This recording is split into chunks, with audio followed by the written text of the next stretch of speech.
Yeah, if you hit the mute all. Test 1, 2.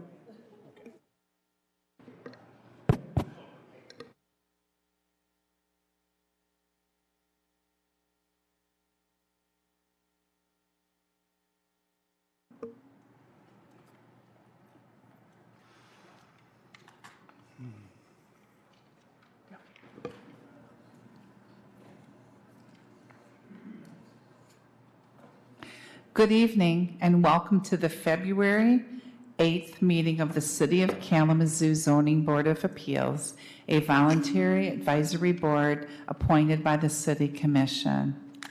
Mr. Eldridge, could you please conduct a roll call?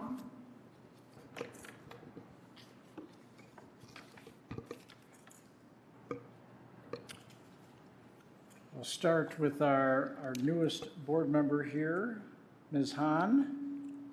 I'm here. And McReynolds. Here.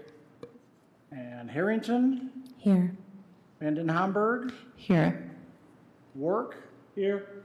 Holder. Here.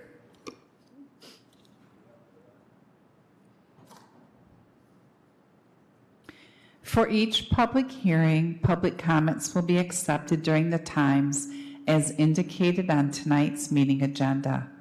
Community members that wish to provide public comments over the phone can call 888-382-9556 during the public comment period. They will enter a queue and will be prompted to offer their comments in turn. Callers will be commenting to the board live and will no longer be able to leave a recorded message. Are there any announcements or changes to the original agenda? No announcements tonight. Okay. We will move on to the acceptance of last month's minutes. Are there any changes to the minutes? Hearing none, is there a motion to approve the minutes? Approve. Here a second. I'll second it. Okay. Discussion? Okay. All those in favor, please signify by saying aye. Aye. Those opposed, please signify by saying aye. Motion carried. Now that the meeting minutes from last month have been approved, we will move on to our meeting procedure. If there are any I will now explain our procedure for tonight's public hearing. For each request, the secretary will read the application into the public record. The applicant or representative will then have 10 minutes to provide their comments. Upon approaching the podium, we ask that the applicant or representative speak slowly, stating your name and organization, if necessary, and address, so that we can enter that information into the record. Following that, the public is invited to step up to the podium, starting with those who wish to speak in favor of the application. Slowly and clearly, please state your name and address and present your comments within the 3-minute time limit. Following that, the public is invited to step up to the podium with those that wish to speak in opposition of the application or otherwise to comment and do the same. Next, we will hear any call-in comments that will be aired for the board and audience. After this, we will close the public hearing on the request. Once the public hearing is closed, the board will then conduct what is called the finding of fact, where the board states what they feel are the facts of the request. The board must approve the finding of fact. Therefore, the first vote you hear is not a ruling on the request, but a vote on the finding of fact. Then the board discusses the request in order to determine a ruling. The board reserves the right to ask questions of persons who have already spoken, even though the public comment portion is closed. If the board decides to ask questions for clarification at this time, we ask that you please step up to the podium so that that dialogue can be entered into record. Once discussion is ended, the board will move on to a roll call vote. A full board consists of 6 members with 4 votes required to grant a non-use variance or a use variance. Will the board secretary now read the first application into the record? Yes. An application for a variance for provisions of the zoning ordinance have been filed with the Zoning Board of Appeals by the Boys and Girls Club of Kalamazoo. The applicant is requesting a dimensional variance from Chapter 50-5.6E 1C of 10% to increase the maximum impervious surface coverage to 80% of the required 70% for a civic lot type development in the LW2 district. They're also seeking or requesting a dimensional variance from Chapter 50-5.6E4 B24 number of entrances to authorize only one street-facing entrance of the, on the Portage Street facade where 2 entrances are required. Please note that this request will not change the zoning classification of the properties. Okay. Will the applicant please step up to the podium, sign in, provide your name, and explain the request in the 10 minutes provided? Alex Phelan, 2800 South 11th Street, Kalamazoo, Michigan.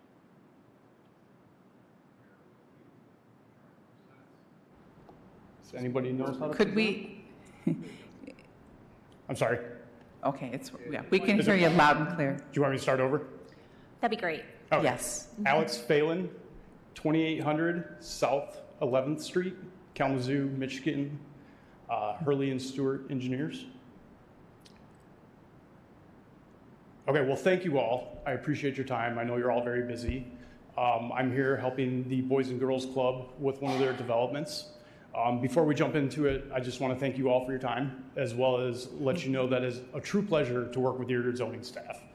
I work on a lot of projects with the zoning administrators, zoning staff, and I truly have to say that this is probably the best group of all the projects that I work on. So it's amazing, it's always great. So I will go ahead and jump into it. So first off, we'll just kind of give you a general overview of the project, give you an understanding of what it is we're trying to do, and then kind of work our way into it. So we'll start off with introductions. So again, I'm Alex Phelan. I'm a project manager at Hurley and Stewart. We're civil engineering consultants. We help out with developments throughout the city, throughout the state, and really throughout the Midwest. Next up, we'll go ahead and let the ownership team introduce themselves.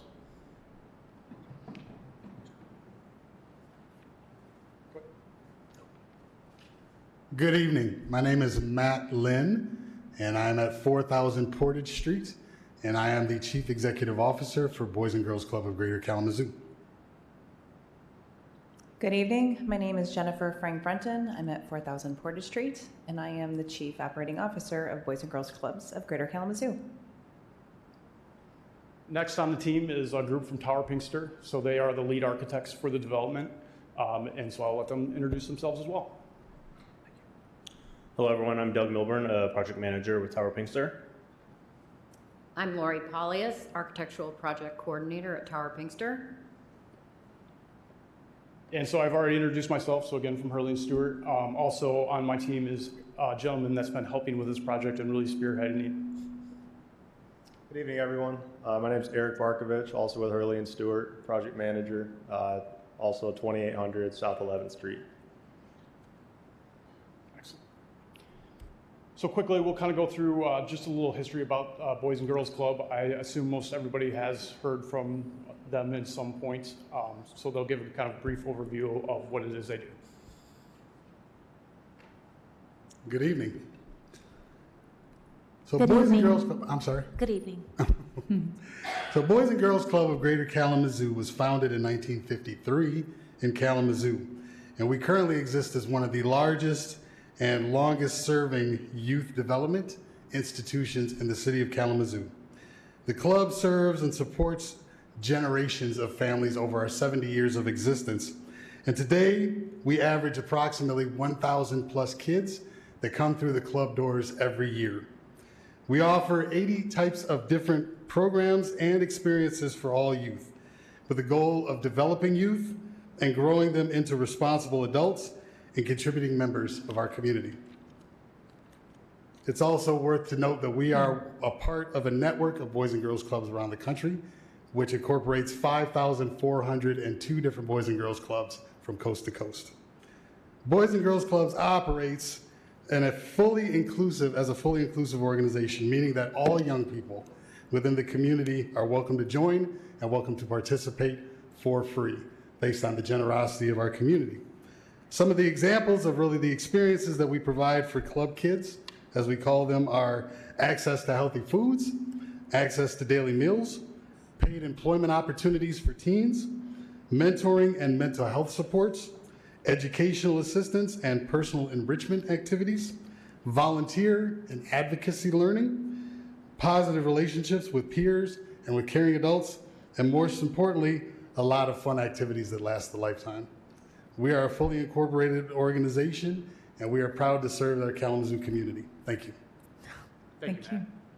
So we are burning through our 10 minutes, so I'm going to try and speed through it. I apologize. I don't think we realized how quick it was going to go. Just quick background, project background. So I think Matt kind of summed up what it is that Boys and Girls Club does and how those goals align with what they're trying to do for this project. So for project background, for those that don't know, we've started since 2020. So in 2020, property was purchased. It was a manufacturing zone property. We worked through the project, and then in 2022, as they were doing fundraising, I believe the city established a overlay district on the property. As we moved forward in 2023, where we're at today, as many of you know, there was the project was going through the rezoning into the LiveWorks zoning. And then in 2023, the late fall of 23, that zoning went into effect. So for this, we're going to go through our two requests. We are hoping that we can split them up. So we're going to present one, present the other. Hopefully we can do Q&A in between those and kind of go from there. So as was mentioned, we are seeking a dimensional variance for the amount of impervious coverage and a dimensional variance from the number of entrances from 2 to 1. As you all know, there's standards for consideration. We've listed the standards here. My 4 minutes don't allow me to go over them, so we're going to skip right over those. All right, so this is the heart of the request. We are requesting that we have an increase in impervious area. So we're going to pave more of the property than what is allowed. We're allowed 70, we're asking for 80. This property is actually contaminated though. So one of the main methods of dealing with contamination is capping it, paving over it. In doing so, you don't further exacerbate groundwater contamination. And so our goal with this is A, to facilitate the needs of the Boys and Girls Club, and then B, also not further contaminate groundwater. On this one here, this is basically what we're saying is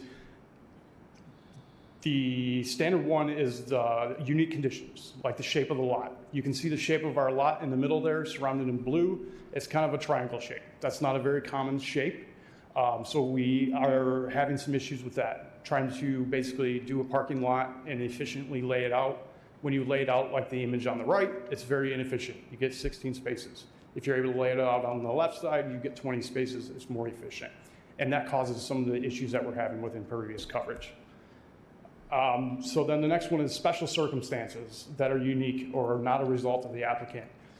So there's an expert here from our environmental report. The project was contaminated in 1934. Then in 1953, the Boys and Girls Club was established. So several years after the before the Boys and Girls was established, the property was contaminated. So the property was not contaminated by the Boys and Girls and was not a result of their action. As part of purchasing the property, they knew it was contaminated. They knew there was going to be some hardship. They did it because it was a blighted piece of property and it was an ideal piece of property for their needs. In doing so, they incurred $600,000 worth of extra costs for the contaminated soils. That's over 6 times what it normally would cost. And because of that $600,000, the image on the top of the building, that's what it was. We ended up having to reduce it from a 2-story to a 1-story. So the bottom image is actually what the reduction was based on some of these costs and other factors. One of the items, like I mentioned, when dealing with contaminated soils is you cap it. You pave over it, that way when it rains, it does not leach further into the groundwater and then travel to other properties. So when it rains, the groundwater gets contaminated. Groundwater has a flow. It flows from uphill to downhill. Anyone downhill of this property gets more contamination. If they have a well, it's a public safety hazard and issue. So we are proposing to cap more of it. This standard here is this the minimum action? So again, when you cap it, you essentially, you keep it from going into the groundwater. It's all gravel now. It goes in the groundwater now. So what we're saying is we're going to build a building, we're going to cap it with pavement, and it won't go in there. Therefore, not negatively impacting the public. It's a positive impact. Then number 6 is granting of the variance consistent with the purpose and intent of the ordinance. If you look at your ordinance, the first thing, I'm going to pull out there. Can we get 10 more? I didn't think so. So essentially, the purpose here is that it promotes public health. It's the definition. These are the facts, and because these are 2 separate requests, I'm hopeful we get to, or an extra 10 minutes is my hope.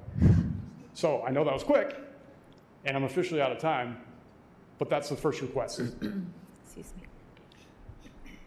Is that a yes, we get the 10 for the next request? My assumption is that we would give them another 10. Well, yes. But I mean, this one seems presented, so 10 for the other one. The chair and I did talk about breaking up into 2 separate presentations. And if you don't mind, Madam Chair, it might be helpful just to have, you mentioned environmental work and somebody present that can speak to the layers of environmental work that was done for this site. I'm not an environmental engineer, I'm a civil engineer, but I work very closely with environmental engineers. So there's always kind of a 3-phase approach to environmental issues. The first phase is called a phase 1 environmental assessment. So first phase was conducted, it was completed. Phase 1, it goes through the history of documents, it looks at the history of the property and whether or not there's any red flags of that history. Phase 1 showed red flags, they showed gas station, had some leaking underground storage tanks, and then in 1950, roughly, it was classified as a site. So it is a contaminated site that the EPA is aware of. So the next step is a phase 2.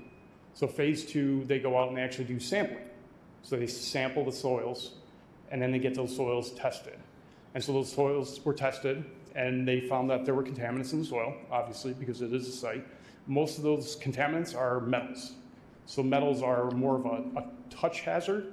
And then when the metals are hit, there's also the gasoline, the petroleum that can go down. And so those are the 2 concerns. So concern 1 is a touching, and concern 2 is the leaching in the ground. So part of that is trying to figure out how you handle that. And in that phase 2, they'll kind of give some ideas. One of the ideas is capping it. You don't want people to be able to touch it, and you don't want the water to push it down. So that was the phase 2. Then you move into the next step, which is a baseline environmental assessment. And so that really spells out the procedure for construction and what you need to do for that. And so we've had all 3 done. We've had phase 1, phase 2, and baseline environmental. And so we are now approaching construction, so that's when that baseline environmental would be followed. So hopefully that answers your question, Peter. Thank you. Yes. Do any board members have questions for the applicant? I have a question. So the capping is what the recommendation was in your environmental, like your phase 1 or your phase 2, that's what the recommendation was, to cap it with this expanded impervious surface. Is that what the recommendation was? Yes, so there's many recommendations that are that are mentioned. Okay. There's many ways to deal with it. You can do remediation where you clean it. Cleaning up metals that are in the soil are difficult. So a lot of different recommendations, and if I went back to some of the slides, there's some excerpts from the US EPA and the recommendation on how to deal with this. And one of the main ways to deal with it is to cap it. And so you'll find that a lot of sites in the city that have these issues get capped. I've got several projects in the city that I've worked on, 600 East Michigan where the restaurant is, the Kalamazoo County Courthouse parking lot, all those were contaminated. And so the goal was always just to cap it in place, because then your other option is to haul it off, and that's expensive, and you're only making issues worse somewhere else. Now, granted, I say that, we still have to haul material off. That's every construction project, but to answer your question, yes, capping is one of those options that was explored in that report.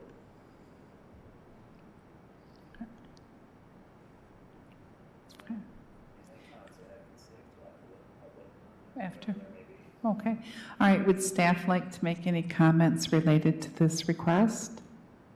Sure. I'll just make a few brief comments here. So, we have 6 review criteria, and when we talk about special circumstances and practical difficulties that pertain to the property, as the applicant mentioned, first of all, the unusual shape makes it difficult to lay out a traditional parking lot. So, that lent to increased impervious or solid coverage on the site. And I also noted in there, the other ancillary items like the basketball court, which is part of the recreational elements of the Boys and Girls Club. But then, in addition to that, staff is supportive because it is clear based on the environmental work that was, all the documents were turned over to city staff. So we've seen all the all the environmental work and read through a lot of it, not all of it, because it's hundreds of pages. But it is clear there's site contamination, and that where normally staff is supporting adding the prescribed amount of green space on a site. In this case, it's clear that a little less green space actually would be preferable given the soil and groundwater contamination. So for those reasons, staff is supportive of this first request. Okay. All right. And we'll now open the public hearing by inviting those wishing to speak in favor of the request. Please step up to the podium, sign in, and provide us with your name and address.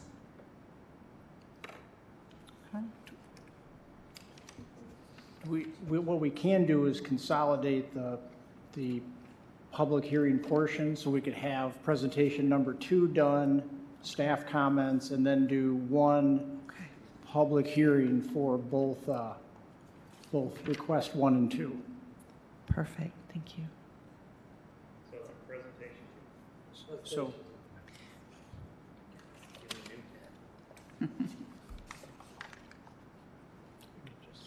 So is this 4 minutes for 4 minutes? Or should you get that? This is 10 minutes for part 2, the dimensional variance regarding the number of entrances. So you'll have 10 minutes for part 2.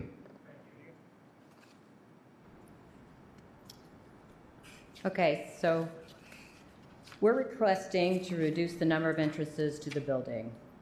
We're reducing threats by design. One of the facts that we are dealing with today is that there is no safe location for civic buildings and spaces for children. And through design, we can reduce these somewhat by removing children from interacting with fast-moving traffic, reducing unknown surveillance of children, reducing the number of entry points to a building or playground, tightly monitoring building access, preparing for lockdowns, building in close proximity to emergency services, and reducing emergency response times by locating on or near primary streets.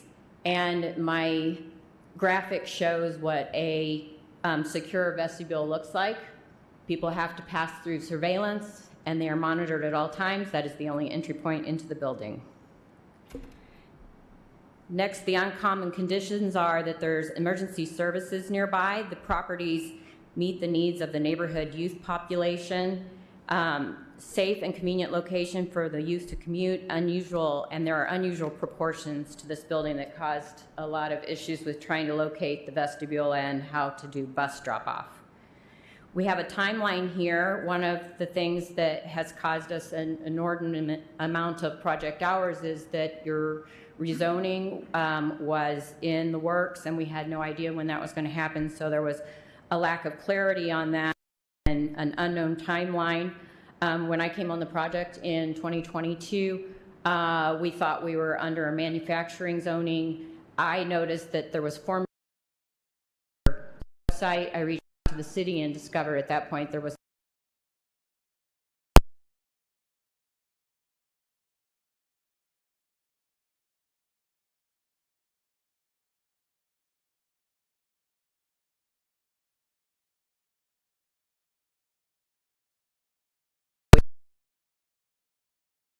on Portage, 30%.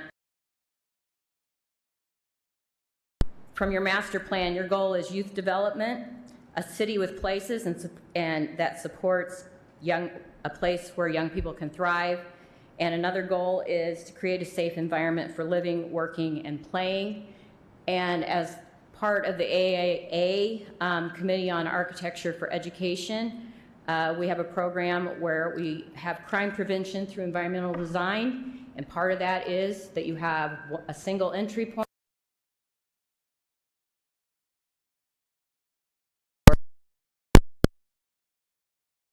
to add these secure vestibules. So these are just in the slide pulling out from your master plan that we're all looking for the same thing, to have security and safety for these children, while also providing a space that is open and welcoming without looking like a prison.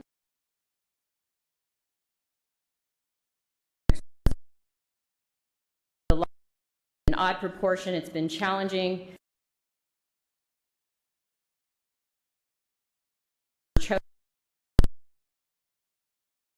Zoning over a 4-year period, and that's led to increased project hours, redesigns, and increased costs. As we've been doing this, the cost of construction's been going up.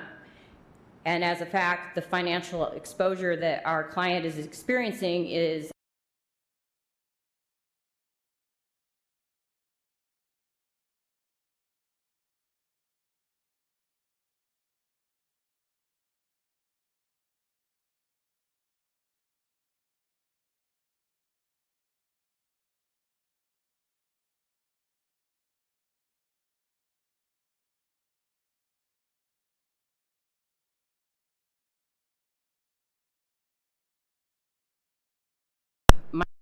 goal.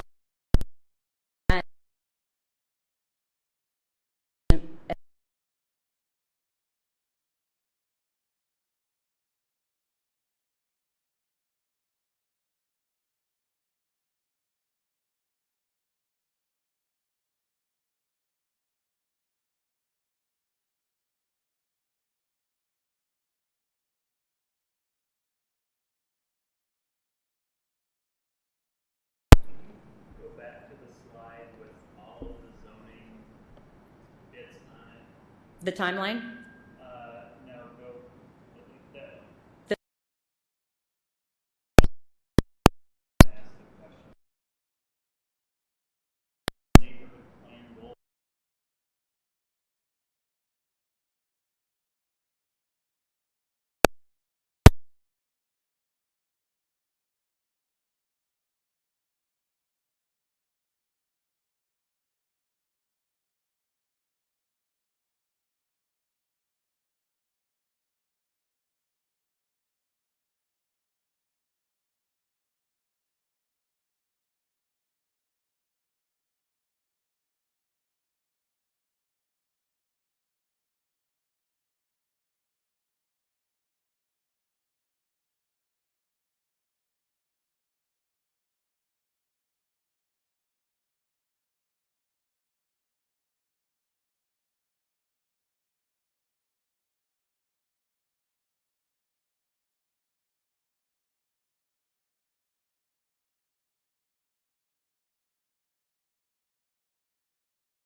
Additional city plans, so to speak, specific to those neighborhoods. So yeah, it is part of the package, but it's not necessarily part of the zoning ordinance. There you go. It's like the goal they want for this particular part of the city. Correct. Every part of Yeah, you think about the master plan as the overall plan for the city, and then we have individual neighborhood plans that are neighborhood specific.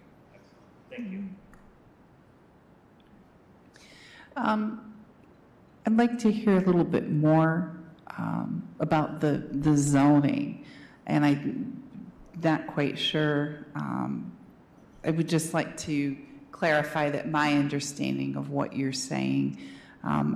Are you saying that when you purchased the property and you started the design and all of this, that it was under a manufacturing, and so you crafted everything for one entrance, and then the zoning was changed to a live work, and then it changed to the requirement you need to have two entrances? No. Where did that come in? Okay, so I spent Tuesday looking at this because I came into this project in 2022.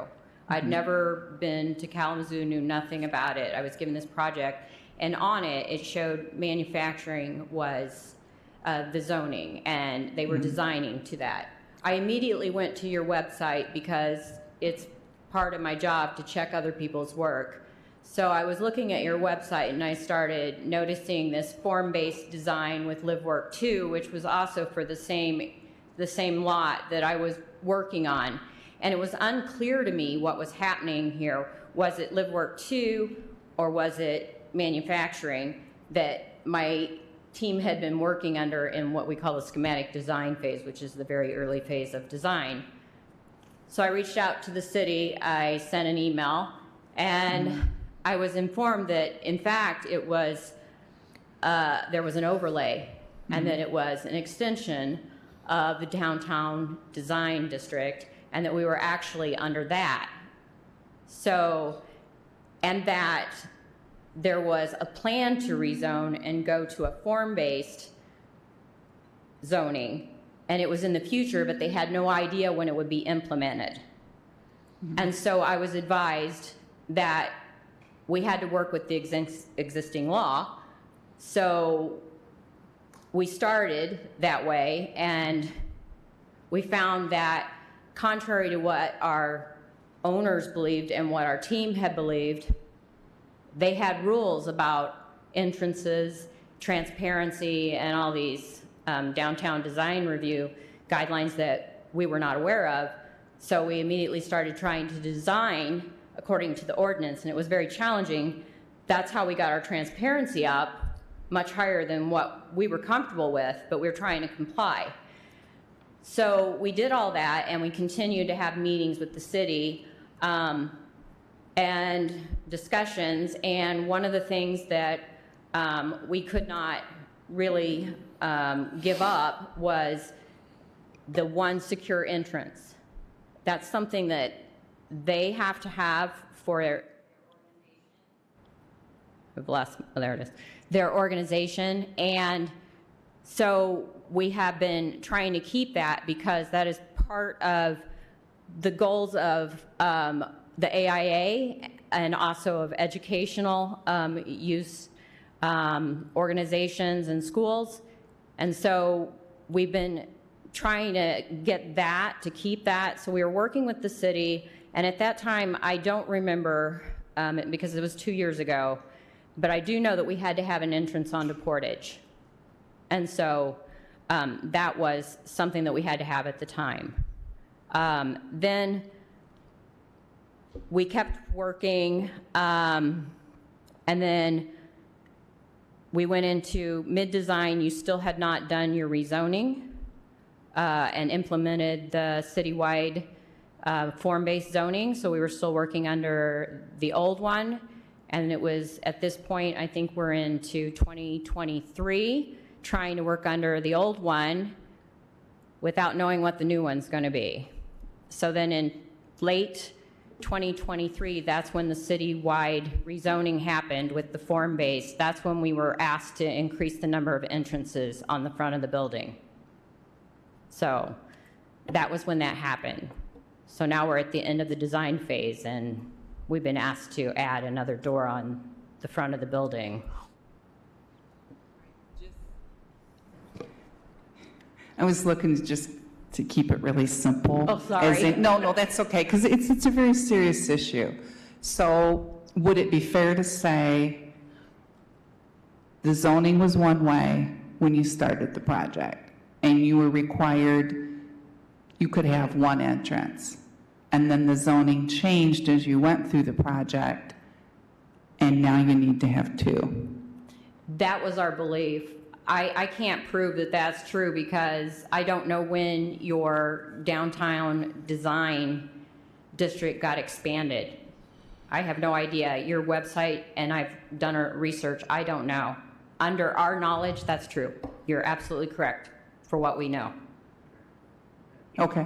Is that what happened, Mr. Eldridge? Well, yes, there definitely was a lag here because we had such an extensive public outreach process that really began in late January of 2023 and then continued deep into the summer before the package of properties being rezoned as well as the amendments to the ordinance were all ready to go. Did we have Live Work 1 and Live Work 2 in other parts of the city already adopted at that point? The answer is yes, but this property was still under the manufacturing zoning. It wasn't officially changed until October of 2023. And that's when, that's when it was crystal clear what the design standards were that applied. Up to that point, this is what the city was planning with the rezonings, and these were the applicable regulations. And there were some minor amendments made, but to the form-based standards. But for the most part, the live work zone districts, were already in place in other parts of the community already on a much smaller scale. If I could add to that, and Peter's exactly right. We were informed of the Live Work 2 zone, and we were aware that it was there. From our perspective, we knew that there were going to be text amendments, which would change the requirements. We didn't know what those text amendments were. We knew they were changing. Maybe they weren't changing much or not, but at the time, we thought that it was going to be a much longer process than what we had anticipated. Because we were aware of that back in 2020, 2021, that they would be working through that. And here it is, 2023, and they were still working through it, and we couldn't wait any longer. So we moved forward under the impression that it would actually probably take much longer, and we would probably beat them to the finish line. Unfortunately, they beat us to the finish line, and now here we are in the end of our project. Is it like your intended use became allowable? You didn't have to because of the rezoning, but the stipulations surrounding what the design that had to change, and which is why you guys are asking for the variance today. So it made it, just like Beth is saying, to simplify this. So when you explained all of that, what would you have us to understand? That, what was that this has just been a tumultuous design process, that you've had to go through several iterations of changes because of the inconsistency or just how up and down it's been because of our rezoning process? What would you have us to understand from what you just explained? What was the, I want to understand the substance of that so I can apply it to my decision. So in the beginning, it was zone manufacturing, and we knew we'd have to get a special exception use. So we were not permitted by right. Okay. And we applied for that, and we were given that. We had a lot of support from the city. The city wrote a letter in support of it, and it was approved. Then that special exception use lapsed. And so instead of applying for a new one, we worked through the design under the manufacturing with the overlay district, knowing that there may be something that comes forward with Live Work 2. Which did in October of 23, right? Correct. Okay. Correct. And because it had been going on for so long that we've been told for several years that essentially it's coming, and it hadn't come. Okay. We continue to move forward, and then it did happen, and now we're seeking variances for what we hope is minor, because our understanding through that downtown development it didn't require 2 entrances. Now, I don't know for sure. I think Peter can correct me on that if I'm wrong or not, but I don't believe it did. And so now that's where it triggers that we have to have. So it. you're saying that when you didn't have the intended use that was allowable, you could have just gotten away with 1 door? I believe so, yeah. And so now, because the intended use changed, they're requiring 2 doors. Yes, That's what you wanted us to understand. yes. So Okay. the use is All right. changing, yes. All right. All right. But it seems the city was more than cooperative when you reached out to them and started working with them. They let you know what was happening, what the process was, and Yes. thought it would take a little while, but they ended up beating you to the finish line, is what you said, so. Essentially, yes. So Yeah. they were very cooperative with us, and we started the process in 2020, and then the Boys and Girls Club has been getting a lot of pressure because there's been no progress that's been made, and so the decision was we had to move forward because the city process was taking such an extended amount of time that we couldn't wait anymore. Because if it was approved in 1 month or if it was approved in 2 years, we'd be just spinning our wheels, and so we had to move forward. We didn't realize that this second entrance was going to come up, and it's a sticking point. It really is. I mean, it's a safety concern for the owner. 2 doors is a safety concern. Correct. Why? It's exactly like Lori said. It's multiple points of ingress. If you go to any school, you don't ever want to have more than 1 entrance, ever. And to Lori's point, I work on a ton of schools. That is always our number 1 design, is to secure the entrance. And you can look up tons and tons of documents, and Lori has brought plenty of documents that support that in the slideshow, but it's a safety concern. You want to be able to contain who comes in the building, because that's the only way to deal with if somebody comes in, is you contain them is your one option. And if they do get in the building, then you have to lock down and wait for emergency services. Pete, what is it in the ordinance that requires them to have 2 doors? What is it that requires them? Is it their use?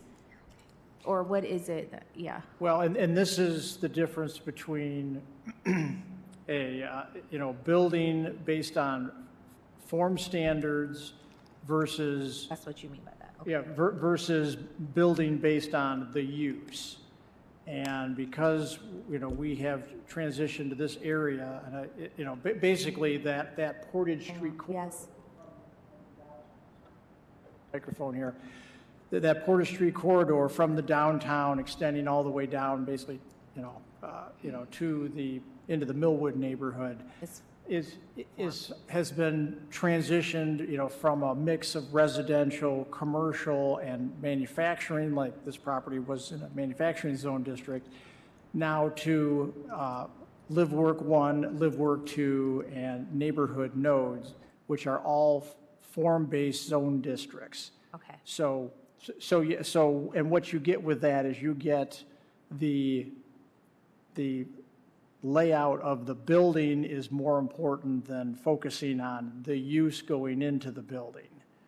And, so we get into, requiring a certain level of window, of transparency so that there's a certain number and size of windows along the facade of the building, that the building is positioned within a range from the front property line. So you don't have like one building up against the property line and the next building has got a parking lot between the front property line and the building. So you have this consistency in the positioning of the buildings, the look of the buildings, and as far as the entrances go, so based on, these larger buildings, many of them are looked at in the long run, may have more than one tenant in them. So for every 60 feet of building facade, there's to be another entrance point. So that's where we get into 2 entrance doors being required on the Portage Street side, because it's a form standard. It doesn't have anything to do with The use. a nonprofit being in the building or anything else. It is it's a form standard. Okay, I understand. This area, that form standard makes complete sense. I don't think we're disputing that one bit at all. It's just the fact that this particular allowed use within that form standard it's not recommended to have multiple doors. So if this were a commercial development, it would be a no-brainer, absolutely, 2 doors. But because it's essentially a school. I mean, it's a club, but school having multiple points of entrance it's just not desired. And so that's really kind of the sticking point for us, because the code itself makes sense. It's just for this particular use that's allowed within that live work 2, it just doesn't jive well with this one requirement of the extra door. Got it. What is the average capacity in the building? So when we're talking about on the daily with the children, I think it's around 150. If there were to be an event in the gym, it would be a maximum of 499. And so that's people come in, but there are egress doors, so doors to exit. So the code requires an entrance. So we have egress that allows people to safely exit the building in the event of a fire, but what we don't want is people to be able to come in other circumstances. So for each and every one of those doors, we have to provide surveillance. They have to be wired, and then it has to notify. We have central control where they'll notify that a door is ajar or a door has been opened. So every extra door requires extra wiring, extra surveillance. And so it becomes not a small thing, but a big thing to put another door in for that reason. And so by having a secure vestibule, people come and they're contained in this vestibule. They are viewed by someone on a computer screen or visibly. We also have them able to visibly see them. We've designed the windows so they physically see them, not just on the screen, to look at their demeanor, to look at their expression, to look at what they're carrying, and to identify. And so this is what you want at every entry point. You want someone there surveying who's coming in and looking at what their expression is, reading their body language, because you even have threats from friendly people that you know. So this secure vestibule becomes a very important tool in protecting a building from serious threats. How many exits do you have? We have the number that's required by code to have. So we have provided, I think we have, we have 3 on the north. We have 3 on the east. So that's 6. And then we have, and the main entry has 2 separate sets. And those are egress. Other than the vestibule, You can yes. exit. You can't come in. Whereas the live work requires entrances. Okay. They're also alarmed if somebody goes out, because you also have, you've heard of this, people open an egress door and let someone in. So they have to be alarmed. Okay. So you have, on a given day, approximately 150 kids. If you have a big event and the auditorium is packed, you could have 499, and you have approximately 6 doors. Just like I'm envisioning the school systems where you go down a hallway and there's an exit door. Correct. Exit only doors, yes. Right. Yep. You've got 6 of those. In the case of the gym, though, if the gym is in use, they don't have access to the rest of the building. We have it in a series of lockdowns. So we have compartmentalized also. So there are security, we have security screens, we have that drop down and we lock off. We have compartmentalized, so it's not just once you get in the gym, you have access to the building. Once you get in the gym, you have access to the gym and the toilets associated with the gym. You don't have access to anything else. So you can freely egress from the gym, but you cannot access the school. And we could, in theory, make the gym completely compartmentalized also.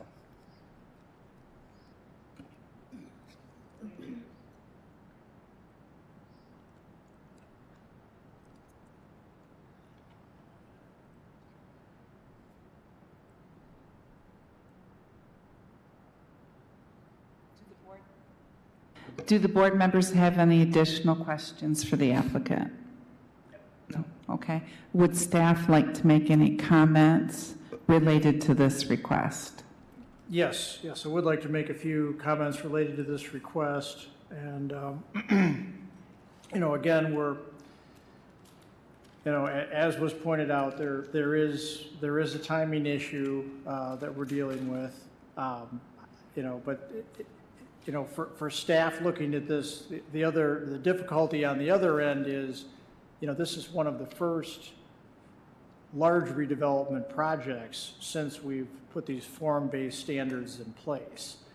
So, and we're anticipating others. In fact, there may be another one nearby that hopefully will gain some traction here. And, and as I mentioned, these are form-based standards. So we're working towards, this is, will help create a more pedestrian-friendly environment. It won't be so auto-centric as these redevelopments occur, and there's more pedestrian spaces, wider sidewalks. It really will, become more of a retail and service-based area, just outside the downtown. I mean, that's what this, with these form-based standards going in place, but of course, they've just been adopted, and now it's a matter of trying to preserve these new standards we've adopted and get them implemented in order to bring about the change. And we get into this, we're talking a lot about the particular use, and rightfully so, because of the fact that it involves youth and involves, trying to maintain a secure facility. And, so it becomes a delicate balancing act as far as, attempting to meet the form-based standards to the highest degree possible, and grant relief, to the minimal amount necessary to make the project work. And staff has said that, we really want to see the form-based standards, including the entrances, incorporated into the building design. Now, as far as the transparency, what's been done is wonderful. I mean, they've exceeded the minimum threshold for building transparency for the Vine and the Portage Street frontages. So, I mean, it's really a very attractive structure. But when we look at the special circumstances, it gets more complicated, because those special circumstances aren't related to the property anymore. They're related to the project, and the project is being brought forward by the applicant. So, it is a self-created in that respect. Now, granted, these are security standards that are apparently, the standard for schools and youth facilities, and I guess that is, something for the board to weigh. And if there's other questions that come up, I would encourage and come back up to answer additional questions on that. But but if it's at the end of the day, we don't want to dilute and diminish the form-based standards that were just adopted in October of last year. And granted, I do, I got to give, some understanding to the difficult timeline that this project started under one zoning designation, and now it's been rezoned. And, during that process, there was the shift in, trying to redesign the building to fit the form-based standards. So, there are, some other circumstances that have been pointed out as well. So that's really all I have for staff comments. Thank you.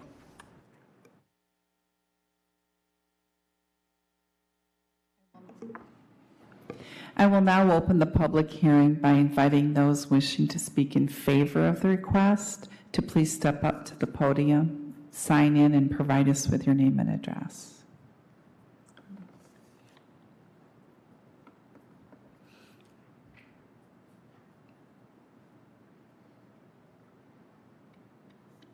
Seeing none, I will now invite those wishing to speak in opposition of the request to please step up to the podium.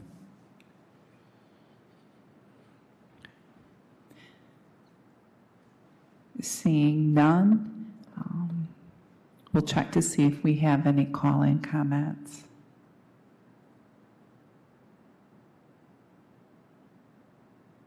Checking call-in comments right now.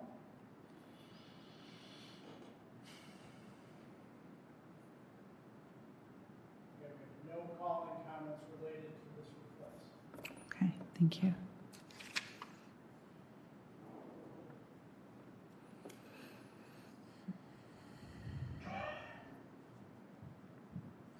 Okay, we will now move into the finding of fact for part 1 of this application regarding the impervious surface coverage.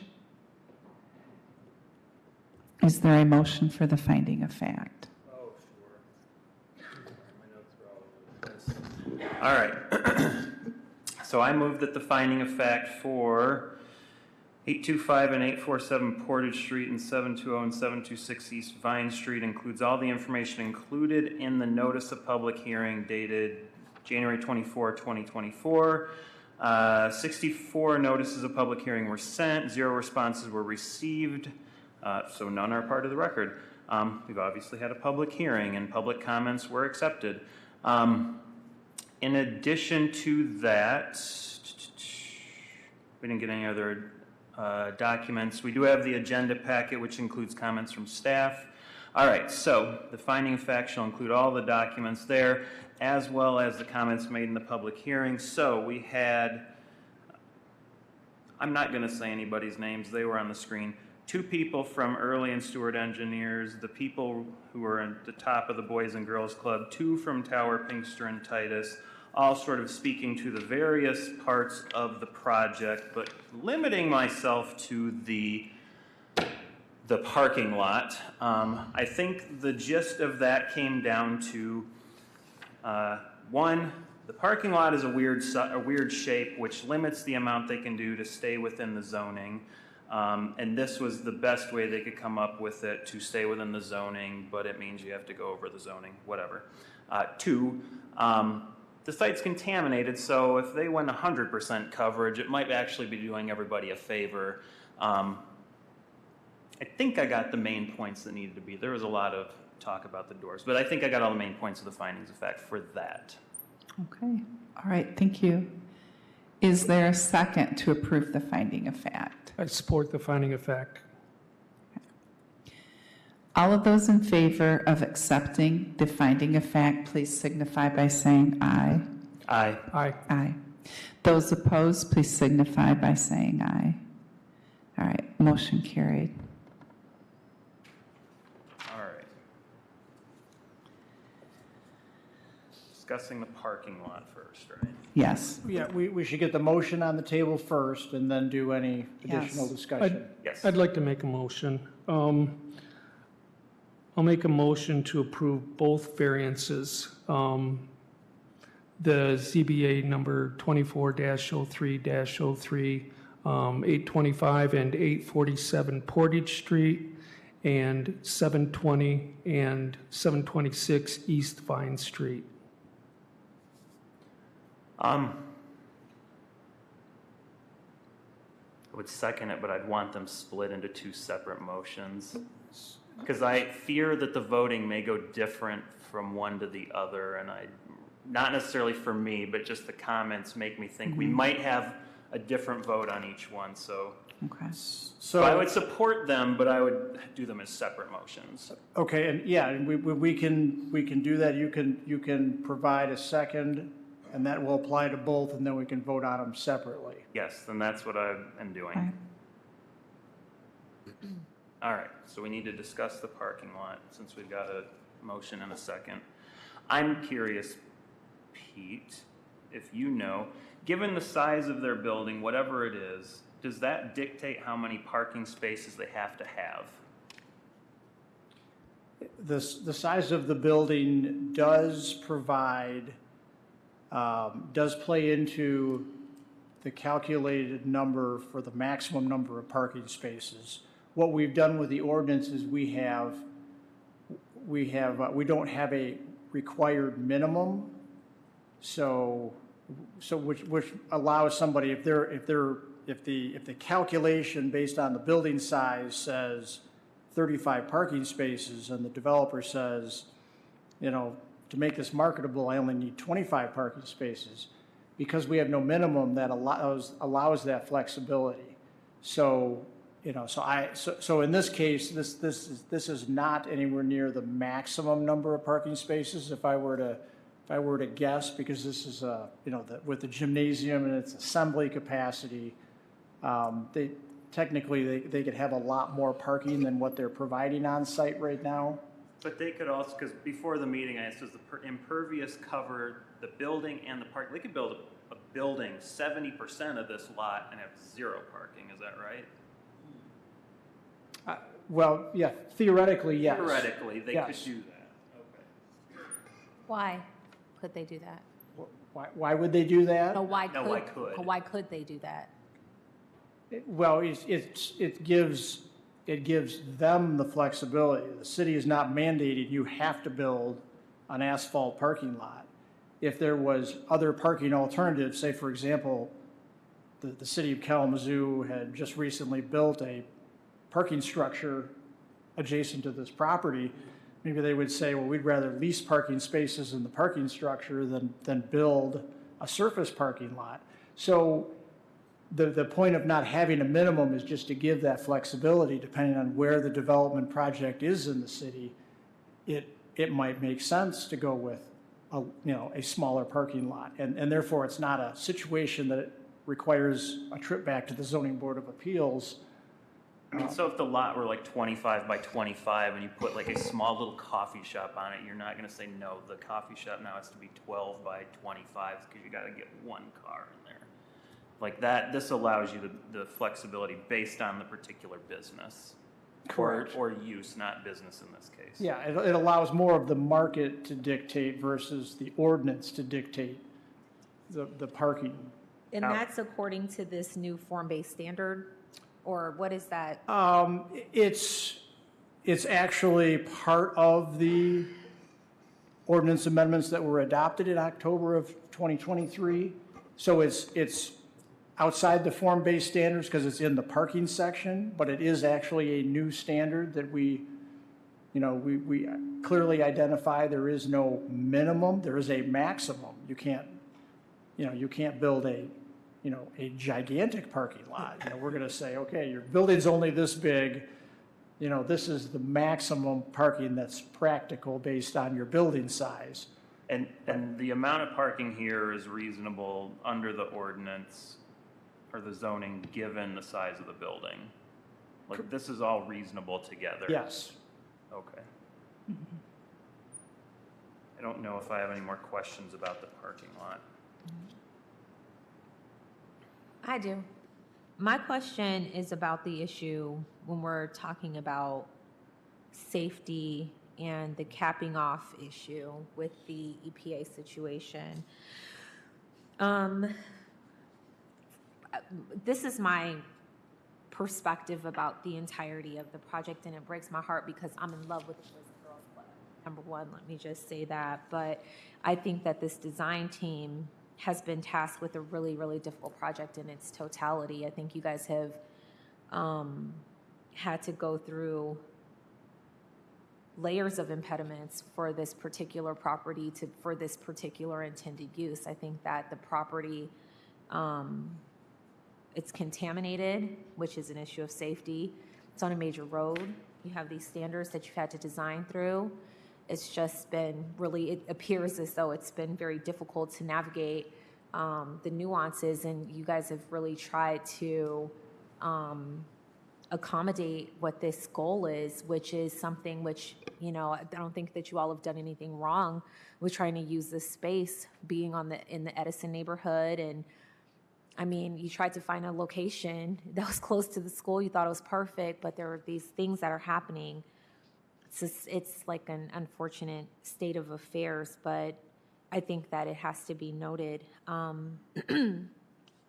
that the two requests, the way that I perceive it, that it just feels like I'm not saying that we can't do it, but it just feels like it from the inception of the project, it just feels like it was not like it wasn't a good space for this use. And so I want to say that because I think it would be irresponsible to not say that, considering everything that we're having to navigate tonight.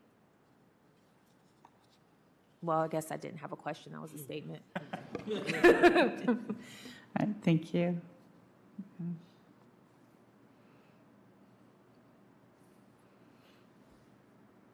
Is there any other discussion on Yes. the application? Yes. Go for it. I understand that there was a difficulty with the zoning and the way everything was laid out. It took a little while, but you weren't the only ones. The whole city of Kalamazoo went through a rezoning. So there was a lot of work involved with that. And I know that the staff worked with everyone diligently to get everything approved. Now, in regard to the contamination and requiring some additional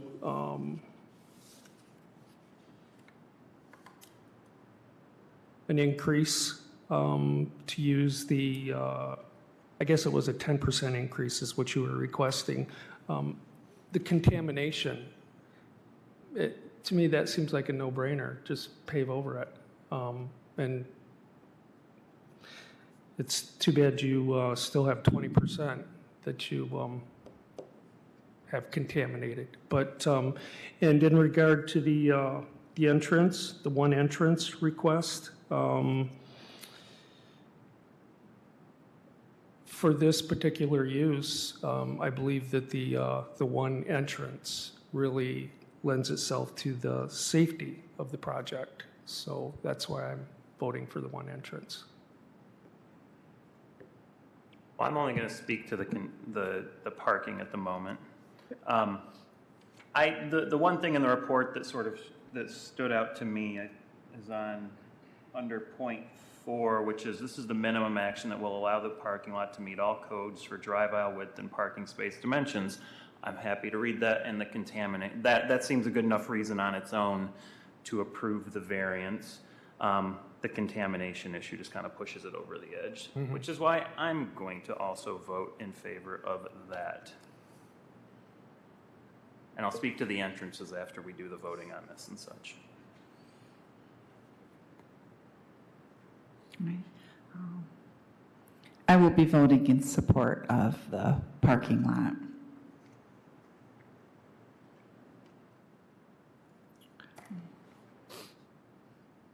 I mean, I'm gonna vote for it too, but I mean, you know what I'm saying? I want y'all to cap off that contamination. I mean, you bought the property, we doing it now. So, I mean, I agree actually with what you said, Mr. Work, you know, like I wish we could cap off more of the contamination that the children are gonna be exposed to. I mean, I don't.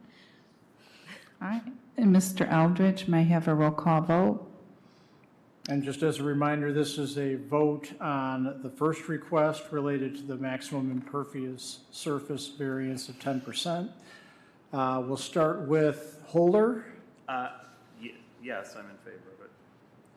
Warwick. Yes. Harrington. Yes. McReynolds. Yes. Hahn. Yes. Vanden Hamburg. Yes.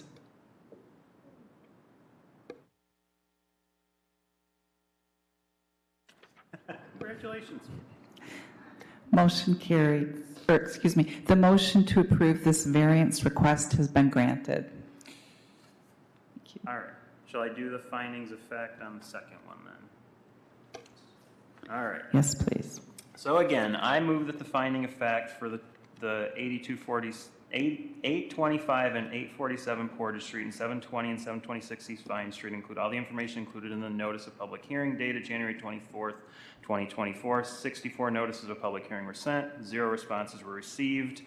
Obviously, we've had a public hearing, and I forgot to mention in the previous finding of fact that amongst the reasons for wanting the parking lot to be a certain way, we got some discussion on what is the point of the Boys and Girls Clubs? When did it start? What does it do? And the things they try to do for the community. And Shelby, if you can include that in the other findings of fact, that would be great.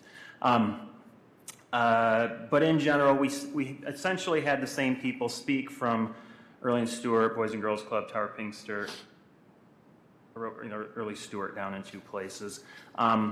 But as to the specific entrances, I believe the points boiled down to they are keeping within the form-based standards for appearance and all of those things, but for safety reasons, given what they do, they request that we give them a variance to 1 entrance as opposed to 2 entrances, given the length of the building. And I'm not going to go through all the security stuff. That was in general the issue that they pointed to.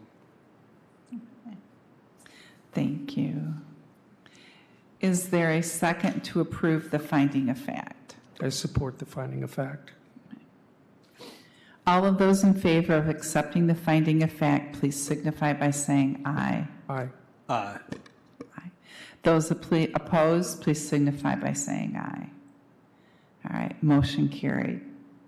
Okay, now at this point, we already have the motion and second already on the table for request number 2. Motion made by Mr. Wark, seconded by Mr. Holer. Yes. So it's just a matter of discussion and then asking for the roll call. So, Pete, somewhere in there you said because of the length of the building, like every 60 feet of building, something to that effect, there's got to be an entrance, or that's sort of the formula, right? You nailed it, yes. It's 1 per 60 feet. So it has to actually be, these entrances would have to be 60 feet apart? Or is it, if the building is 120 feet, there just needs to be 2? It doesn't matter where, there just needs to be 2. Correct. So if they put 2 of them on the same corner, or we counted based on the picture she had before, one door is an entrance and the other door is an entrance, would that not suffice? What I'm getting at is, if it can just be next to one another, what is an entrance defined as? Well, If I want to go back to, if somebody could go back to that initial picture or something showing the corners, I think it was the very first slide. But anyway, what is an entrance defined as?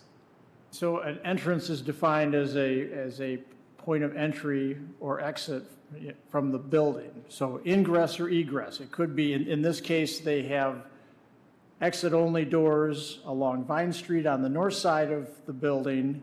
So there's 3 doors on the Vine Street frontage. And then where you see the vestibule in the southwest corner, highlighted in yellow, the one arrow is pointing to the door that's on the Portage Street side. So that's the... So then, so you're probably following where I'm going. So if they swung this other door just around the corner, Where that other you got arrow arrow is? pointing this way, arrow I pointing. love it. Yeah. If Yeah. these 2 arrows Good pointed in idea. the same direction, would that suffice?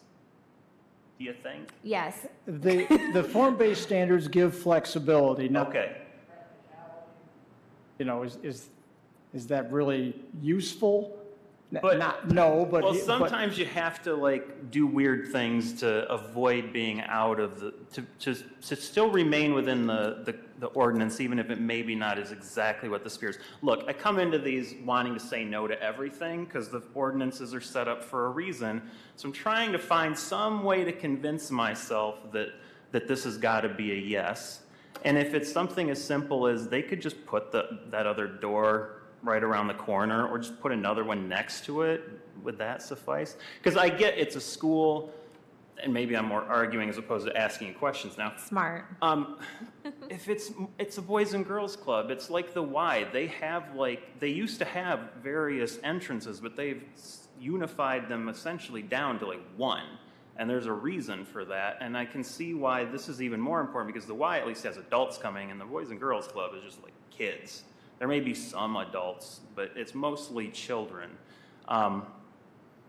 It's really weird though, because I know that the zoning just changed, and we are instantly considering setting a precedent that may wind up driving what we do for the next however many years. The first thing out of the box. And that's where my struggle is. If anybody else wants to weigh in on that, that's where I am. And that's honestly why I wanted these separated, because I haven't quite made it up in my mind where I wanted to vote on the second one. I have a question. Oh, go ahead. Go ahead. Well, to your point, I want to speak to that. It feels like these form-based standards are more I would like to hear more from city staff about it just feels like it's rooted in aesthetics and not function. And when you're saying that these form-based standards will create a more pedestrian community and all these other things that you kind of said, I want to understand, but that's not I mean, I get where the aesthetic part comes from, because otherwise what Portage Road is now is just a hodgepodge of whatever buildings. Yeah. And that's probably because some of them are super old, and if you start messing with them, the one we did on Mill Street a couple of months ago, hadn't had anything done to it for years, because the second you touch it, you have to bring everything up to code. So I get where you want to start setting some precedents now. There's some vacant land and it's in development, and I think this probably is sort of what is that building? Not Loaves and Fishes, whatever's on the corner of Portage and Bank Street, maybe? No, Lake Street, whatever that is. The Creamery. There's a new building down there. The Creamery. Thank you. Yeah. And this probably fits in with that. And if we don't have some sort of form-based standards, you're going to wind up with a bunch of weird, different-looking buildings. And I don't want that necessarily. But I understand wanting a neighborhood that's got a variety of character and it's got its own kind of flavor. I'm not necessarily in opposition to us. I mean, I don't think we have to choose either or. You know what I'm saying? I'm just saying that based on the conversation tonight and what was presented tonight, that the utility has been neglected in terms of what the explanation was for this particular case, and we've been focusing more on the uniformity of the aesthetic. Well, earlier wasn't it something Pete said where they moved away from the use standard to the form? So they literally consciously have moved away from using it for this thing and this thing only, to use it for whatever you feel like within this limit, as long as it kind of looks the same or looks uniform. I can frame this. And you're not wanting it to be. You don't want to be penned in by the form over function portion. Correct, and that's what I'm trying to And that's the same thing I'm having too. Yeah, I'm struggling with that. And so when it was zoned, what was it zoned? Manufacturing? Prior to? Yeah. And did that require multiple entrances or one entrance? They could have gone with one entrance. One entrance, so that's why you go back to one entrance. Right. Not just for safety, but it was zoned for one entrance. Yeah, there definitely was zoning changes and whatever. They got kind of, which also made me write down, if they'd have put just a shovel in the ground in 2021, Right. would we even be having this discussion? Just start moving some dirt around a little bit. Would we even be having this discussion? Would that count as a start?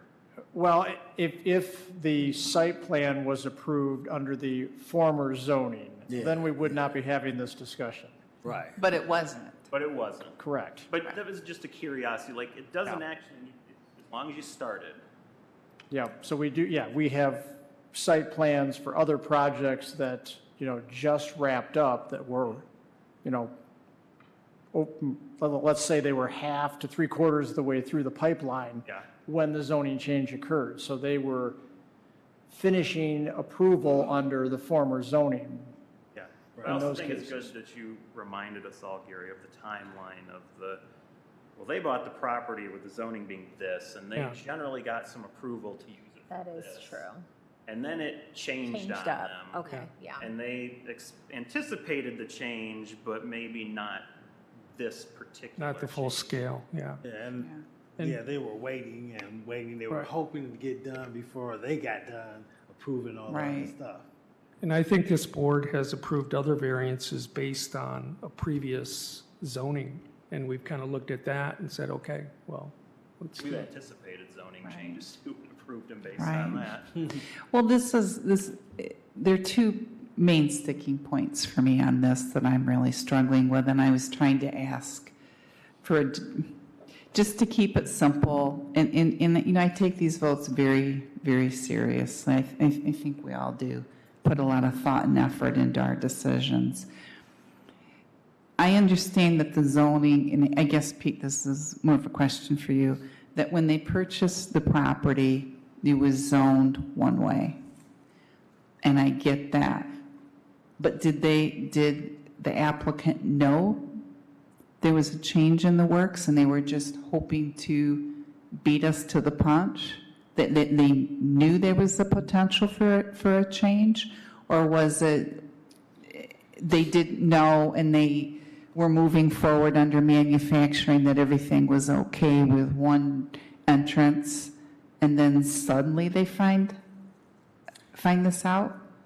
So the project, when the property was purchased and the project was started, because it was in a manufacturing zone district, and this was referenced earlier by Mr. Phelan, they needed a special use permit from the Planning Commission for this community service type use in a manufacturing zone district. Okay.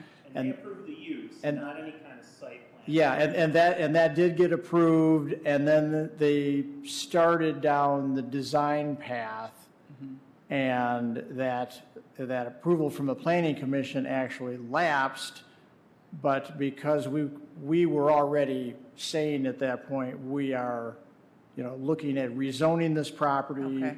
to this, this live work zone that's going to have these form-based standards, that would not require reapproval of the special use permit. That was, another reason why they were like, okay, we'll start to shift gears on the design. But then we, essentially took, 7 months for public comment and feedback and various versions of some of the ordinance language before it then moved through the approval process in the fall. Okay. But they knew.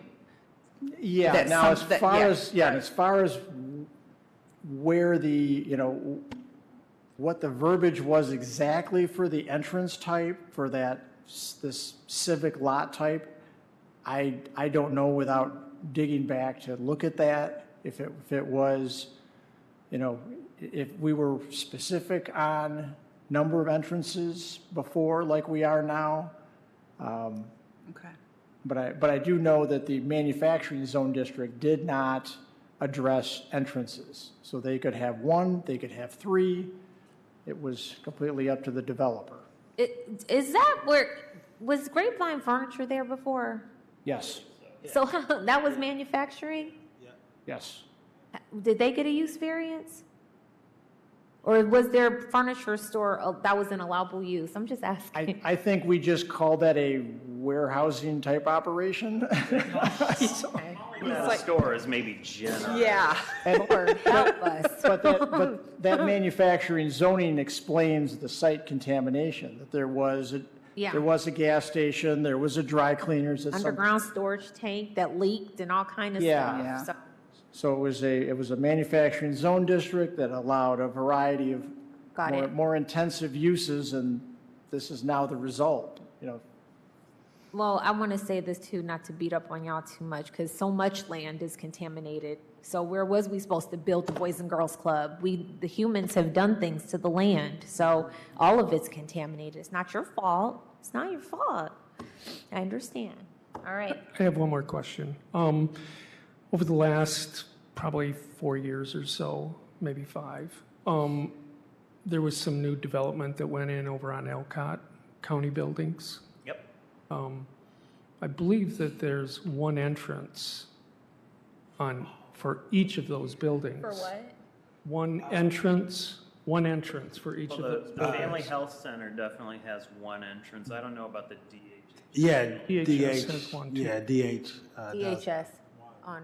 One But I- entrance. I know that that combination. was for safety also, so that they can monitor people coming in and going. And I'm not sure about the school that went in a few years before that, the new school on Oh, Portage. that- yeah, I believe they're down to one entrance, and they've stopped voting there for security purposes. And that is my precinct. We vote in the church on Stockbridge, or the former church on Stockbridge, whatever it's, I can't remember what it's now, but, yeah. Okay, so that's it for me. So yes, if we're leaning on security as a good reason, lots of the most recent construction in that area seems to have like one entrance, and Well, if we're talking about county buildings, they're a little different where zoning. They don't need to come in front of the, they don't need to come in front of the board for rezoning, Or do they? not. They just do whatever they want to, kind of like the colleges and the schools and things like that. But I was just kind of getting at the one entrance for safety issues. And it seems to be that's the way development is going now. One entrance for safety. So. Okay. Well, anybody else got any questions? Mr. Baird, would you like to elaborate on that? Did you have anything else you wanted to add? No? Okay. All right. well, we don't need any more impediments to the baby safety. I'll be voting for, in support of this. I think I'm going to be voting in favor of it as well. I hate setting a bad precedent, but I think it being more akin to a school or that sort of specific use is different than a coffee shop, wine bar, whatever. It's kind of a rare case, and I think that allows us to make an exception, given that it's going to need security, the special uses of the special. Charlie's going to correct me after the meeting of the exact words I should say here. The character of the business, the character of the usage sort of dictates that we make this small variance, especially in my mind when there's no real good explanation as to what an entrance is, and I kind of feel like if you just swung that door around, you'd be within the zoning. I'm not suggesting you do it, but I'm just like, if you can get away with it by doing something that petty, then it seems fine to me. Y'all want to change your design? They said, no, not another day. I would like to just put this out there. Is it feasible or even appropriate to put in that second entrance and not have people they would go to a main entrance and have that second entrance for safety in the sense of people leaving for a fire or an emergency, Maybe that's another question is, Yeah, why couldn't couldn't an exit be considered technically an entrance if it can let people in? They just don't use it that way.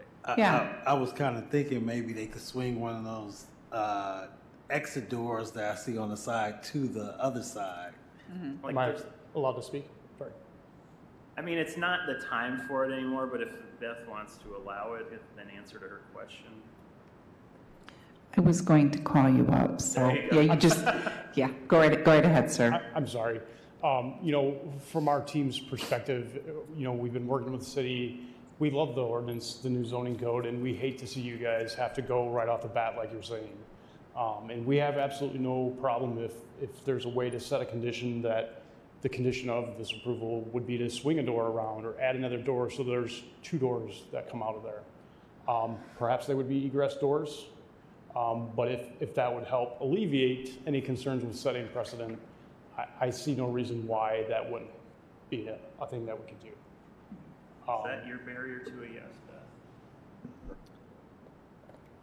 That would be correct. I want that second door, and if we can find a way to have it for aesthetic purposes, On the Even if it's, vestibule? even if it's not an entrance door, even if it's never used as an entrance door. Correct. On the vestibule, the yellow area that's shaded, the secured entrance.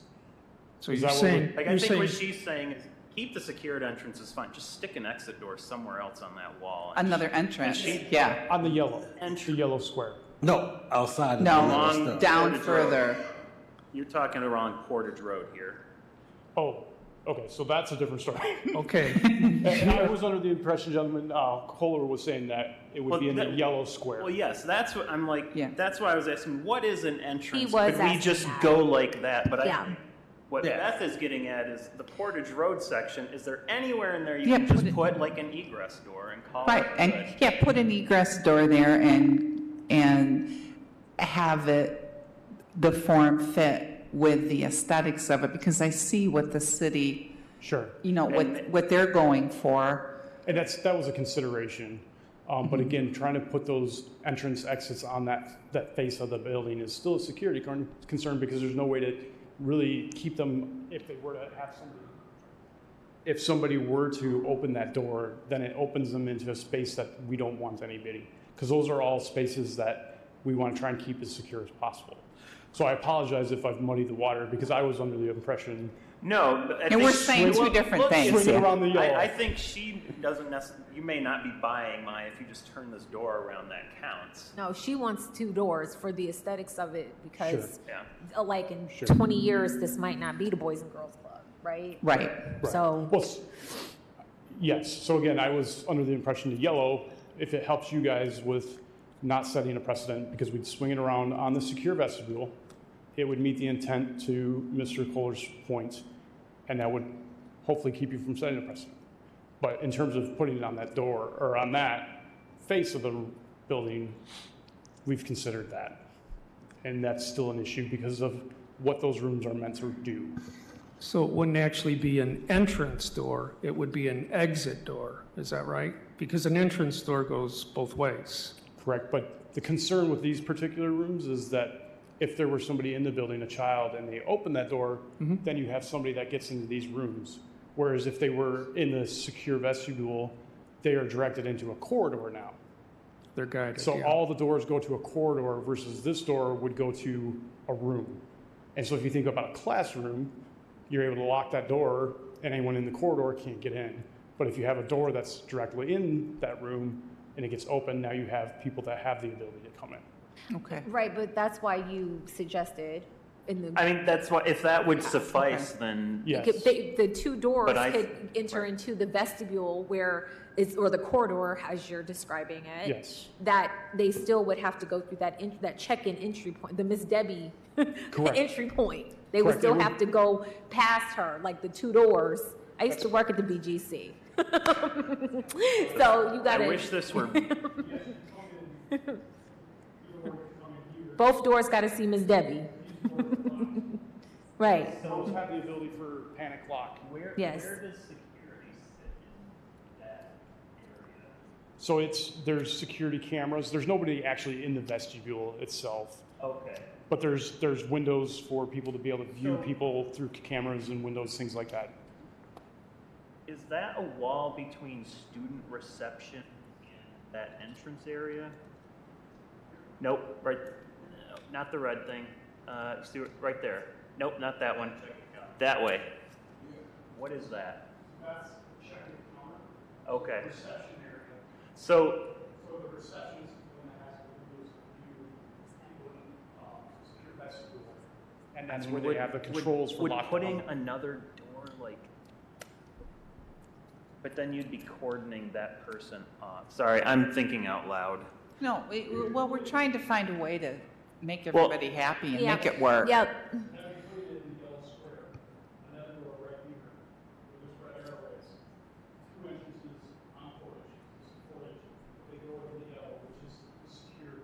Those are the two doors? Those are those two doors? But because of the one facing the one way and one facing the other, Correct. count as like One. different streets or whatever. Yes, so what we're saying, we would double the one door. To your point. Yeah, the one up top. Well, and the reason I'm asking about the second door is if they just did that, then we don't even have to take a vote because they would technically, to my eye, Charlie might disagree, I suppose, be within the spirit or within the letter of the ordinance. They've got 2 entrance doors right there. So one's an entrance and one's an exit? It could be however we want. They're We're both just- in out.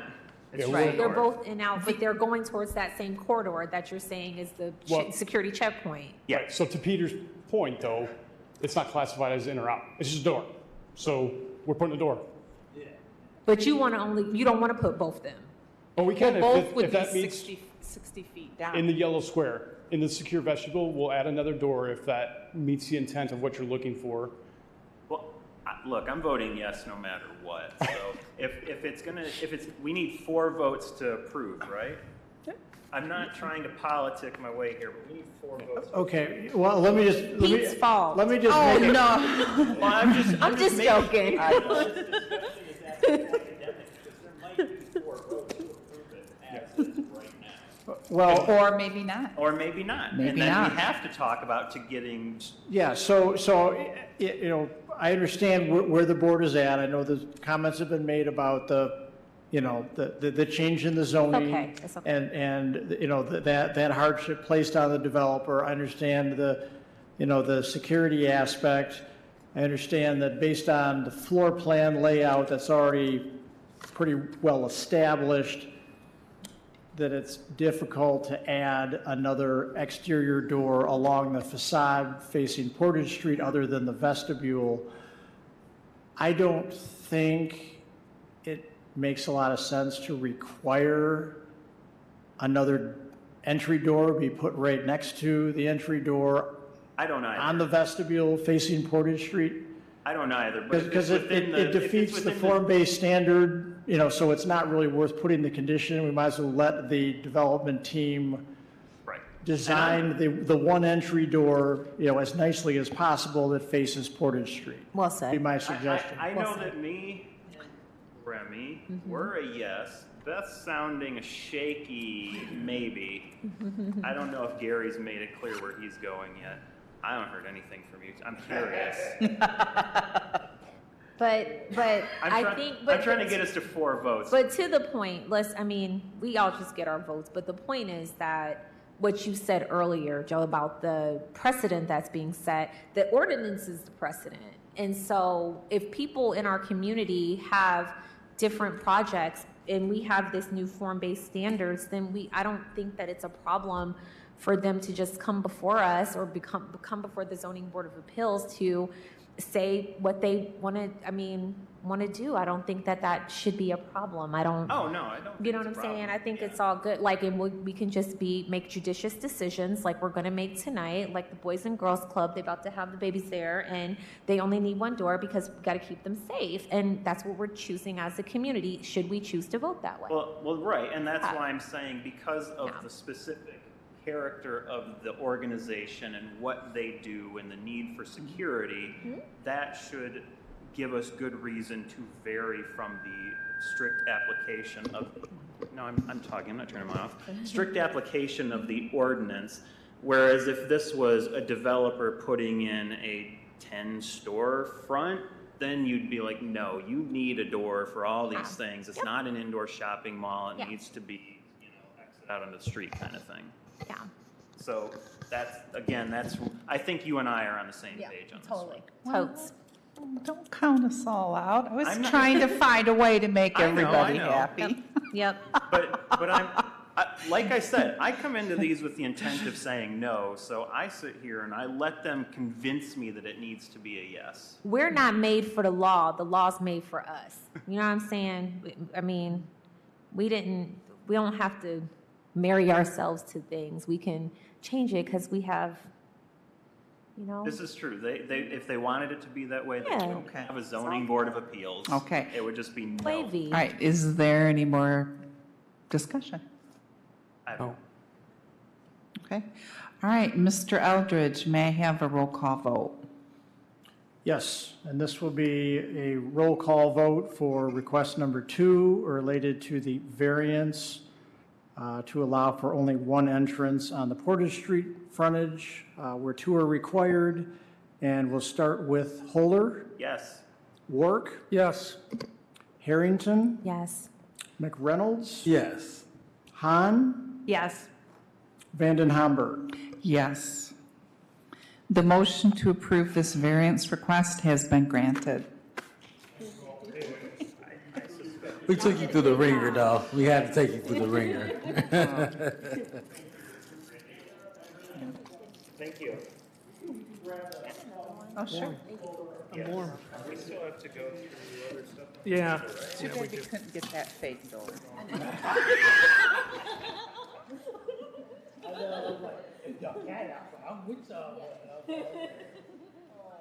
Okay.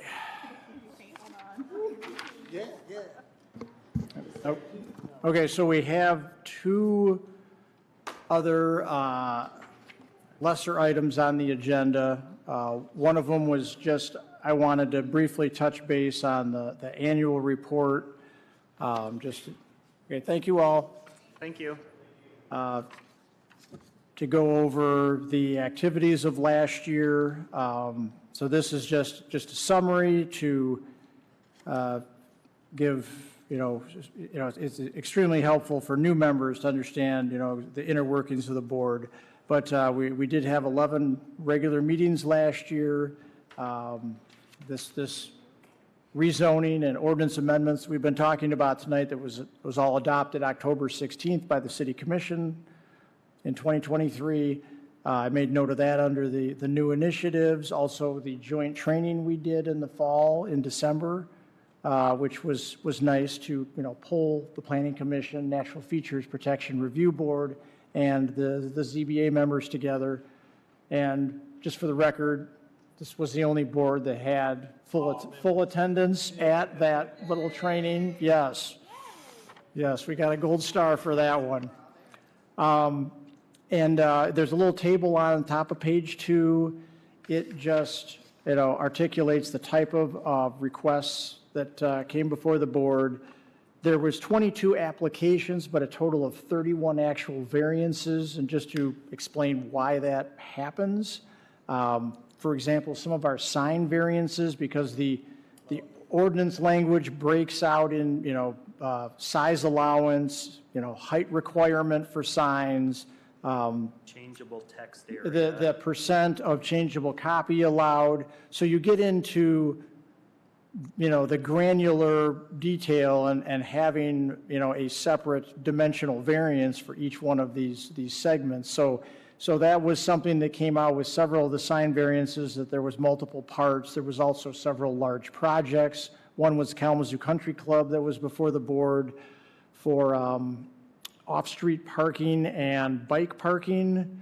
For those that recall, that was early in the year, and because of the square footage of the facility, the calculated parking came out to somewhere around 800 parking spaces. And this was one of the reasons that we actually, when we made the ordinance changes, we set it up so there is no minimum, because the country club wanted to go with less parking. But the ordinance said, this is the parking that's required based on the use and the square footage of the building.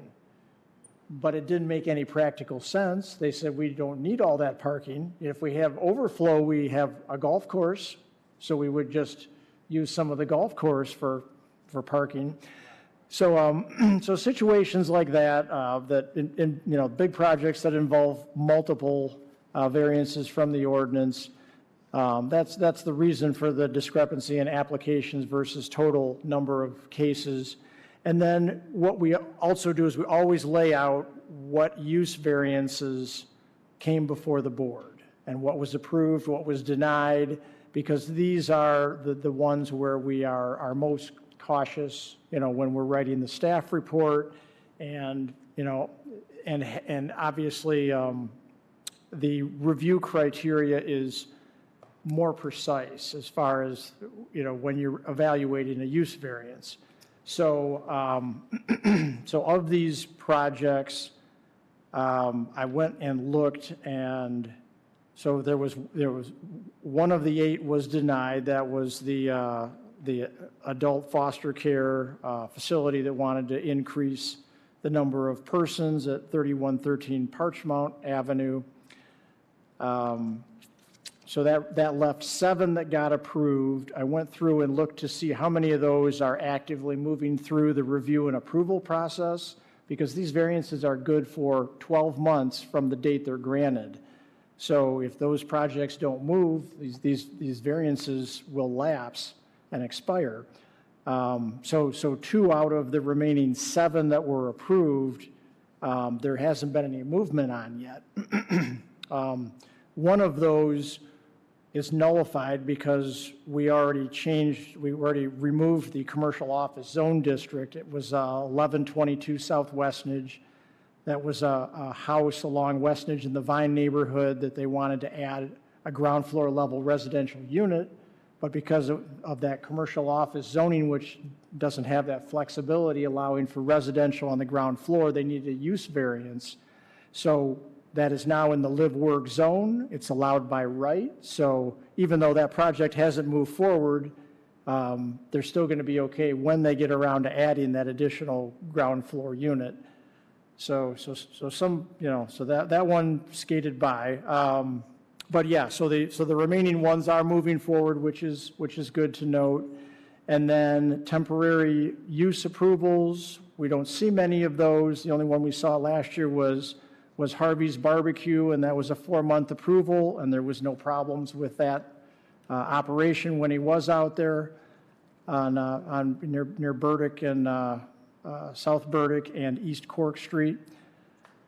And as far as the number of variance requests before the board, it's hard to say whether with our ordinance amendments we'll see a reduction in the number of variances in the future. Our form-based standards are, they are complex. There's standards now for transparency that didn't exist before. So we'll see. Now on the upswing side, we made some really good tweaks to our sign regulations, so there should be less of those variances coming around. And then let's see, other significant cases that came before the board. The second one to the bottom on the 3rd page was the dimensional variance related to the rooftop signs for enterprise car rental.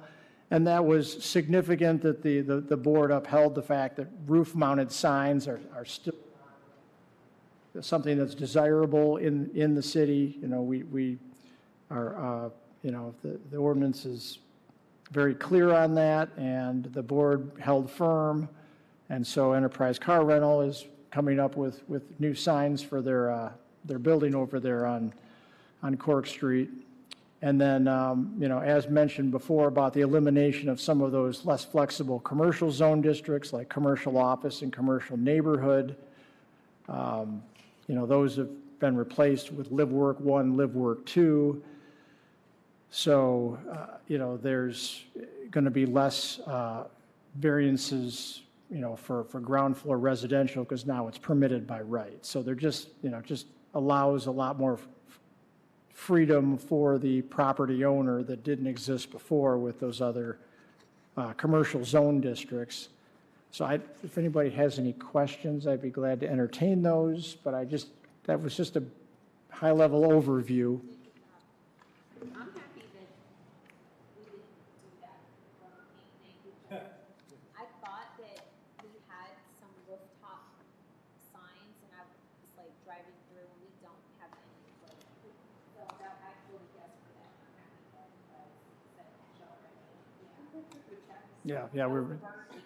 that this was the comments were related to the Burger King on East Cork Street that's now Enterprise Car Rental. I like it when you say we don't know what's going to happen with the new zoning. I'm sure that the people building stuff will find new and interesting ways to break it.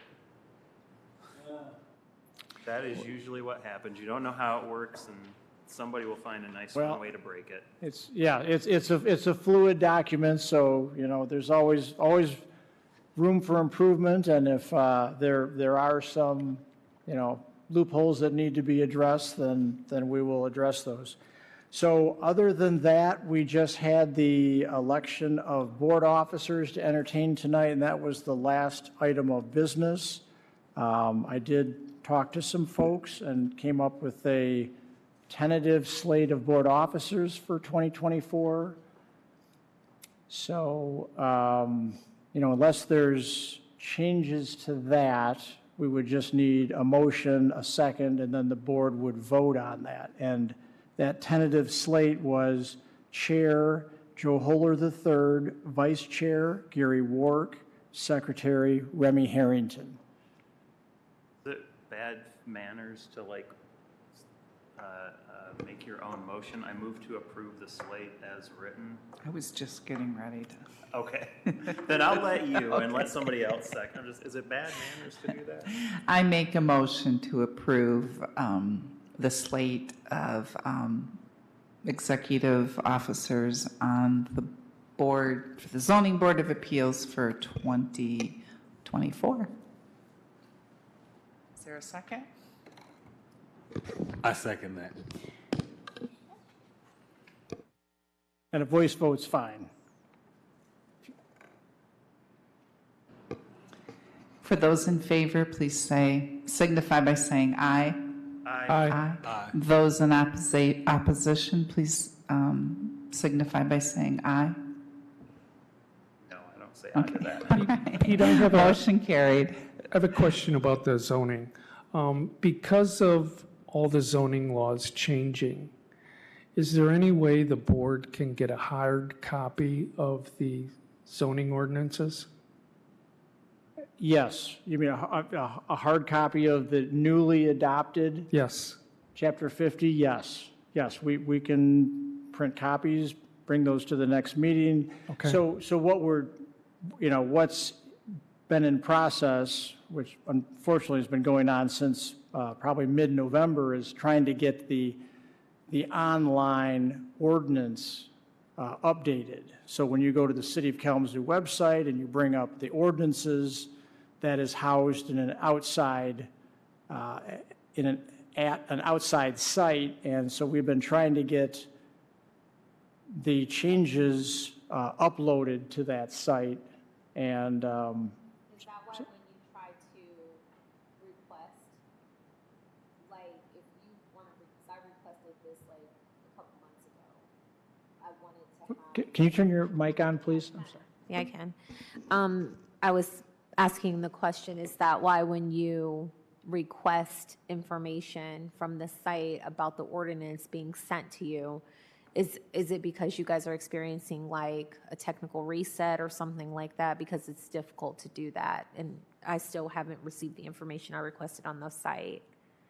Was this through a FOIA request? It wasn't a FOIA request. It was just like simply trying to get access to the, when we were when we were having that conversation about rezoning, like I requested to get like some information from the site and it didn't allow me to. I can send you an email. Okay, because, yeah, so that Imagine Kalamazoo web page has the updated ordinance on it as well. And that might have been what you did, was there was a link there for Yes. if you had questions, you could submit through that. But yeah, I can follow up with you after the meeting on that. To Okay, figure out thank you. what- Because maybe the other constituents might be experiencing some difficulties navigating that also. Yeah. Maybe you guys can address that. Yep. Okay, thank you. Yeah, that's it.